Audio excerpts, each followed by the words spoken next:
आकाश में स्थित सूर्य, चंद्र, मंगल आदि ज्योतिपिंडों के संचार और उनसे बनने वाले गणितागत पारस्परिक संबंधों के पृथ्वी के जड़, चेतन, वृक्ष, वनस्पति, जीव जंतु, पशु पक्षी तथा प्राणी मात्र पर पड़ने वाले प्रभाव का विश्लेषण करने वाली विद्या का नाम ज्योतिष शास्त्र है। ब्रह्मवर्चस्व। पुस्तक का नाम ज्योति विज्ञान एक परिचय। वेद भारतीय संस्कृति में ज्ञान के सनातन स्रोत कहे गए हैं एवं ज्योतिष को वेदों का नेत्र कहा गया है। पुरातन काल में भारतीय संस्कृति ही विश्व संस्कृति थी एवं ज्योतिष से समस्त विश्व पर ग्रहों के प्रभाव का सामयिक अनुमान लगाया जाता था, जो पूर्णतः गणितीय आकलन पर आधारित था। ज्योतिष विज्ञान के दो विभाग हैं, गणित एवं फलित। गणित में ग्रहों की चाल, उनकी पृथ्वी से दूरी, राशियों में परिभ्रमण का समय आदि है, जिसे समझना फलित कथन के पूर्व अति आवश्यक है। फलित ज्योतिष में ग्रहों की चाल, राशि, परिवर्तन से होने वाले प्रभावों को जाना जा सकता है। प्रस्तुत पुस्तक में ज्योतिष के प्रारंभिक एवं अति आवश्यक गणितीय सूत्र एवं विभागों का विवरण है, जिनका जानना समझना ज्योतिष विज्ञान को समझने के लिए अति आवश्यक है। ज्योतिष के जिज्ञासु एवं विद्यार्थियों के लिए ये एक उपयुक्त पुस्तक है। पुस्तक के कुछ अंश।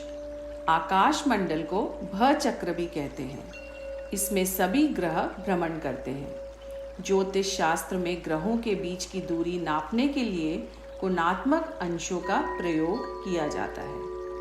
जब कोई ग्रह अपने ही धुरी पर पश्चिम से पूर्व की ओर घूमता है, उसे परिभ्रमण गति कहते हैं, और जब वह सूर्य के चारों ओर परिक्रमा करता है, तब उसे परिक्रमण गति कहते हैं। जब कोई ग्रह अपने मार्ग में सीधा चलता है, तो उसे मार्गी ग्रह कहते हैं।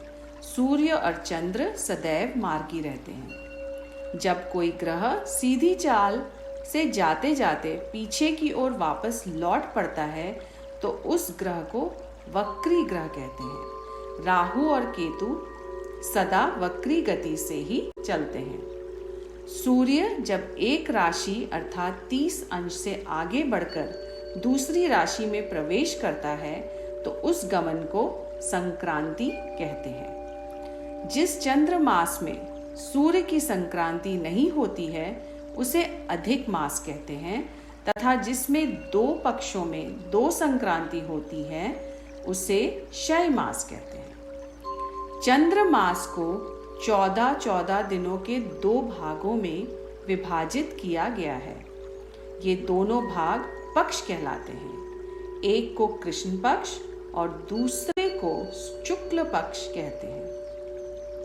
कृष्ण पक्ष की 15वीं तिथि अमावस्या कहलाती है और उसे 30 लिखते हैं, और जबकि शुक्ल पक्ष की 15वीं तिथि को पूर्णिमा कहते हैं और उसे 15 लिखते हैं। जिसके माध्यम से तिथि, वार, नक्षत्र, योग, करण की जानकारी प्राप्त होती है, उसे पंचांग कहते हैं।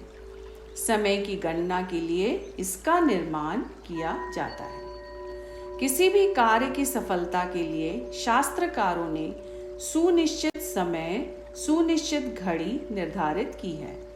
ये ग्रहों के परस्पर मेल, नक्षत्रों की अनुकूलता आदि के आधार पर की गई है। इसे ही मुहूर्त कहते हैं। पुस्तक के कुछ बिंदु। ज्योतिष क्या है, ग्रहों की जानकारी, पंचांग के अंग, शुभ अशुभ योग, पंचांग कैसे देखें, वर कन्या मेलापक विधि।